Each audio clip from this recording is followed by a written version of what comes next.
வணக்கம். ஓஷோவின் அஷ்டவக்ர மகா கீதை சொற்பொழிவுகள் ஒரு பெரிய கடல் மாதிரி.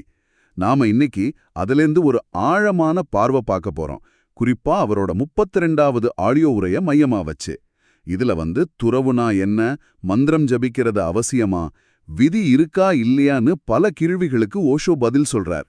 இந்த பதில்கள் நீங்க ஆன்மீகம் பத்தி வச்சிருக்கிற பல எண்ணங்களை ஒருவேளை தலைகீழா மாத்தலாம். சரி, வாங்க ஆரம்பிக்கலாம். முதல் கேள்வியே ரொம்ப நேரடியானது. ஒருத்தர் ஓஷோ கிட்ட கேட்கிறார், நீங்க எனக்கு தீட்சை கொடுத்து சன்னியாசி ஆக்கிட்டீங்க, ஆனா எந்த மந்திரத்தையும் ஜபிக்க சொல்லலையே, ஏன்? இது ஒரு நியாயமான கேள்விதானே. ஏன்னா பலாயிரம் வருஷமா மந்திரம் சொல்றதுதான் ஆன்மீகத்தோட முதல் படின்னு நம்ம நினைச்சிட்டு இருக்கோம். ஆமா, இங்கதான் ஓஷோ மத்தவங்கள்லேருந்து தனிச்சு தெரிகிறார். அவர் என்ன சொல்றார்னா, மந்திரம் என்பதே மனசோட ஒரு விளையாட்டு. மனசோட விளையாட்டா? ஆமா. மனச அமைதிப்படுத்த நீங்க ஒரு மந்திரத்தை பிடிச்சுக்கிட்டா அந்த மந்திரமே மனசோட ஒரு பகுதியா மாறிடுது. உங்க நோக்கம் மனசுல இருந்து வெளியே வர்றதுன்னா மனசுக்குள்ளேயே இன்னொரு பிடிமானத்தை ஏன் உருவாக்கணும்? ஓஹோ, இது ஒரு சங்கிலியால கட்டப்பட்டிருக்கிற கைக்கு இன்னொரு தங்கச்சங்கிலிய பூட்டுற மாதிரி தான். ஒரு நிமிஷம், இது கொஞ்சம் குழப்பமா இருக்கு. கோடிக்கணக்கான மக்கள் பல நூற்றாண்டுகளா மந்திரங்களை சொல்லி அமைதி அடைஞ்சிருக்காங்க. அவங்க எல்லாரும் ஒரு மன விளையாட்டுல தான் இருந்தாங்களா? அப்போ மனசை அமைதிப்படுத்த வேற வழிதான் என்ன? அருமையான கேள்வி. ஓஷோ அதுக்கும் பதில் சொல்றார். அவரோட பதில் ரொம்ப எளிமையானது. சாட்சியாக இரு. விட்னஸிங். சாட்சியாக இரு. அதாவது உங்க மனசுல என்ன ஓடுதுன்னு சும்மா வேடிக்கை பாருங்க. மனசு பக்தி பாடல் பாடினாலும் சரி, இல்ல ஒரு பழைய சினிமா பாட்டா முணுமுணுத்தாலும் சரி, நல்லது கெட்டதுன்னு தீர்ப்பு சொல்லாம ஒரு நாடகத்தை பாக்குற மாதிரி பாருங்க. இது இப்ப இருக்கிற மைண்ட்ஃபுல்னஸ் மெடிடேஷன் மாதிரி கேக்குது இல்லையா? உங்க எண்ணங்களை ஜட்ஜ்மெண்ட் இல்லாம கவனிக்கணும்னு சொல்றாங்கல்ல, அதை தான் ஓஷோ பல வருஷத்துக்கு முன்னாடியே சாட்சின்னு சொல்லியிருக்கார். மிகச்சரியா சொன்னீங்க. இதுல இருக்கிற சூட்சுமம் என்னன்னா, நீங்க மனசோட செயல்பாடுகளை வேடிக்கை பார்க்க ஆரம்பிக்கும் போது அதுக்கு சக்தி கொடுக்கறத நிறுத்திடுறீங்க. ஓகே. ஒரு சைக்கிளை நீங்க பெடல் பண்ற வரைக்கும் தான் அது ஓடும். பெடல் பண்றதை நிறுத்திட்டா கொஞ்ச தூரம் போய் தானா நின்னுடும். அதே மாதிரி மனசோட எண்ணங்களுக்கு நீங்க கவனம்ங்கிற சக்தியை கொடுக்காம சும்மா வேடிக்கை பார்த்தா அது மெதுவா அமைதியாகிடும். அப்போ உண்மையான மகா மந்திரங்கிறது உச்சரிக்கிறது இல்ல. இல்ல, மனதை கடந்து சாட்சியாக மாறுவதுதான். சரி, அப்போ சந்நியாசம்னா என்ன? பழைய காலத்து சன்னியாசிகளை பத்தி ஓஷோ ரொம்ப கடுமையா விமர்சிக்கிறார் இல்லையா? அவங்கள ஒரு குறிப்பிட்ட வார்த்தை சொல்லி கூப்பிடுறார். ஆமா, அவர் பகோடா அப்படின்னு ஒரு ஹிந்தி வார்த்தையை பயன்படுத்துறார். பகோடாவா? இதுக்கு நேரடி அர்த்தம் ஓடி போனவன். இது சும்மா ஒரு விளக்கம் இல்ல, ஒரு கடுமையான விமர்சனம். குடும்பம், சமூகம், வேலைன்னு வாழ்க்கையோட சவால்களை சந்திக்க பயந்து காட்டுக்கோ மலைக்கோ ஓடி போன கோழிகள்னா அவங்கள சொல்றாரு. வாவ், இது ரொம்ப கடுமையான வார்த்தை.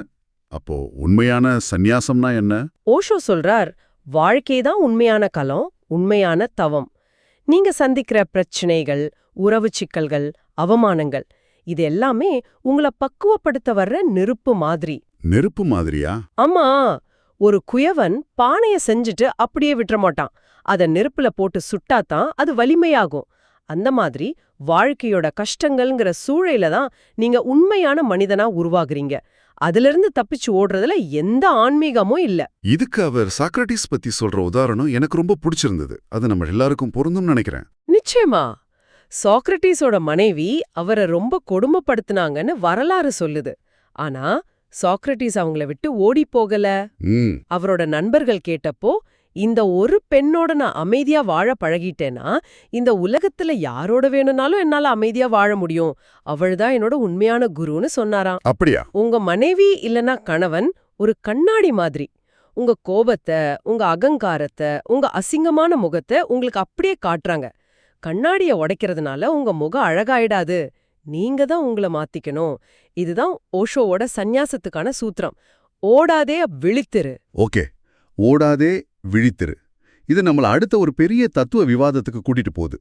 காலங்காலமா எல்லாரும் கேட்கிற கேள்வி, நம்ம வாழ்க்கையை தீர்மானிக்கிறது விதியா இல்ல நம்ம முயற்சியா? இதுல ஞானிகள் மத்தியிலே ஏன் இவ்வளவு மாறுபட்ட கருத்துகள் இருக்குன்னு ஒருத்தர் ஓஷோ கிட்ட கேட்கிறார். இதுக்கு ஓஷோ சொல்ற பதில் ரொம்ப ஆழமானது. அவர் சொல்றார், ஒரு குருவென்பவர் ஒரு தத்துவவாதி இல்ல, அவர் ஒரு மருத்துவர். மருத்துவர்? ஆமா. உங்ககிட்ட வர்ற நோயாளிக்கு என்ன தேவையோ அந்த மருந்தத்தான் மருத்துவர் கொடுப்பார். எல்லோருக்கும் ஒரே மருந்து கொடுக்க மாட்டார். உதாரணமா சொல்லுங்களேன். சரி, ரொம்ப அகங்காரம் பிடிச்ச ஒருத்தர் குரு கிட்ட வர்றாருன்னு வச்சுக்கோங்க. எல்லாம் என்னால தான் நடக்குது, நான் தான் இந்த சாம்ராஜ்யத்தை உருவாக்குனேன்னு பெருமை பேசுறார். அவர்கிட்ட குரு என்ன சொல்லுவார்?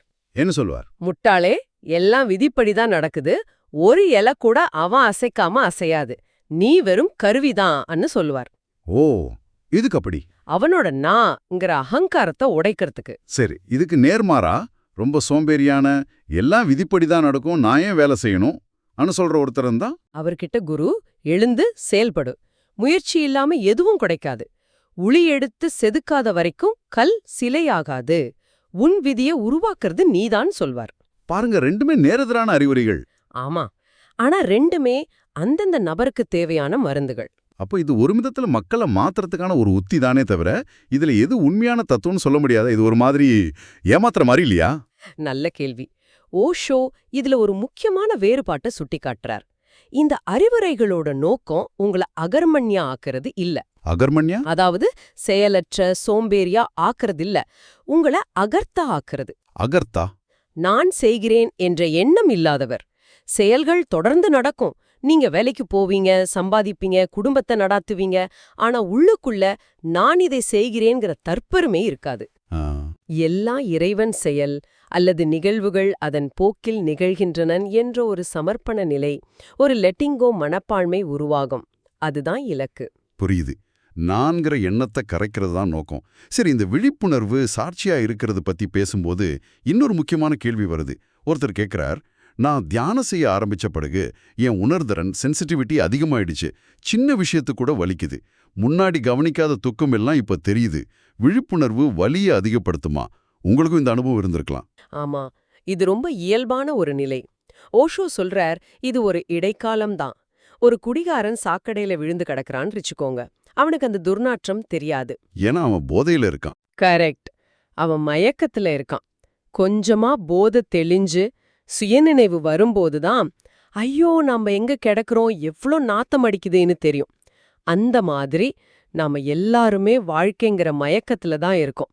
தியானம், விழிப்புணர்வுங்கிறது அந்த மயக்கத்துல இருந்து வெளியே வர்றது. அப்பதான் வாழ்க்கையில இருக்கிற வலிகள் துக்கங்கள்லாம் தெரிய ஆரம்பிக்குது. ஆமா, தெரிய ஆரம்பிக்கும். அப்போ இந்த அதிகப்படியான வலியை சகிச்சுதான் ஆகணுமா? இதுல இருந்து தப்பிக்க வழியே இல்லையா? இது தெரிஞ்சா யார்தான் விழிப்புணர்வுக்கு முயற்சி செய்வாங்க? ஆமா, இத சகிச்சுதான் ஆகணும். ஆனா பயந்து ஓடக்கூடாது. சம்ஸ்கிருதத்துல வேதனா அப்படிங்கிற வார்த்தைக்கு 2 அர்த்தம் இருக்கு. அப்படியா?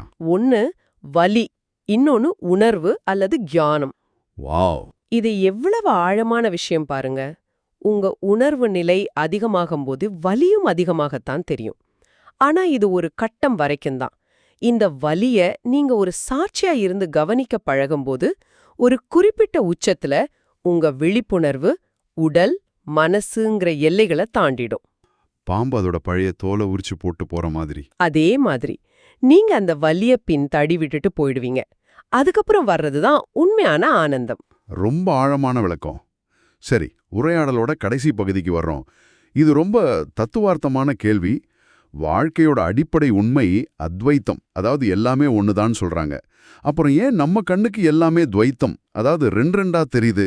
நல்லது கெட்டது, இன்பம் துன்பம், நான் நீனு, ஏன் இந்த இருமை நிலை இருக்கு? இதுல சுவாரஸ்யமான விஷயம் என்னன்னா, ஓஷோ சொல்றாரு, இது ரெண்டும் வேற வேற விஷயங்களே இல்ல. இல்லையா? இல்ல, இது உங்க பார்வை சம்பந்தப்பட்டது. நீங்க தூக்கத்துல கனவு காணும்போது அந்த கனவு உலகம் உங்களுக்கு உண்மையாதானே தெரியுது. அங்க ஒரு மலருக்கு, ஒரு நதியோடுது, நீங்க இருக்கீங்க. ஆனா கண்ணு முழிச்சு பார்த்தா எல்லாமே நீங்க தானு புரியுது. அந்த மாதிரி நாம அறியாமைங்கிற தூக்கத்துல இருக்கும்போது இந்த உலகம் பலவா தெரியும். ஞானம்ங்கிற விழுப்பு நிலை வரும்போது எல்லாமே அந்த ஒன்னான பரமாத்மாதான்னு புரியும். அப்போ நீங்க சொல்றத வச்சு பார்த்தா, எனக்கு வேலையில ஏற்படுற மன அழுத்தமும் தியானத்துல கிடைக்கிற அமைதியும் 2 தனித்தனி உண்மைகள் அல்ல, ஒரே உண்மையே நான் 2 விதமான மனநிலையில பார்க்கறேன். இதுதான் அத்வைத பார்வையா? அருமையா சொன்னீங்க. இது ஒரே கவிதையோட 2 வரிகள் மாதிரி. ஒரு வரி தூக்க நிலை பத்தி பேசுது, இன்னொரு வரி விழுப்பு நிலை பத்தி பேசுது. ஆனா கவிதை ஒண்ணுதான், உண்மை ஒண்ணுதான், பார்வைகள் தான் 2. ஆஹா, இந்த முழு உரையாடலையும் தொகுத்து பார்த்தா ஓஷோவோட பார்வை ரொம்ப தெளிவா இருக்கு. உண்மையான ஆன்மீகம்ங்கிறது மந்திரம் சொல்றதுலயோ உலகத்தை விட்டு ஓடுறதுலயும் இல்ல. நீங்க இருக்கிற இடத்துல நீங்க செய்யற ஒவ்வொரு செயலையும் முழுமையான விழிப்புணர்வோட செய்யறதுல தான் இருக்கு. உங்க மனசோட ஓட்டங்களுக்கு சாட்சியா இருக்கிறது தான் உண்மையான தியானம். இறுதியா அந்த உரையாடல்ல ஒருத்தர் ரொம்ப உருக்கமா கேக்குறாரு. நான் உங்களை தவற விடுகிறேனோ என்று தோன்றுகிறது, என்ன செய்வதுன்னு. இது நம்ம எல்லாருக்குள்ளயும் இருக்கிற ஒரு பயம்தான். எல்லாத்தையும் கத்துக்கணும், எதையுமே விட்டுடக்கூடாதுங்கிற ஒரு பதற்றம். ஆமா. அதுக்கு ஓஷோ சொல்ற பதில் இந்த முழு உரையாடலோட சாராம்சம். அவர் சொல்றார், தவற விடுகிறேன் என்பதே பேராசையின் மொழி.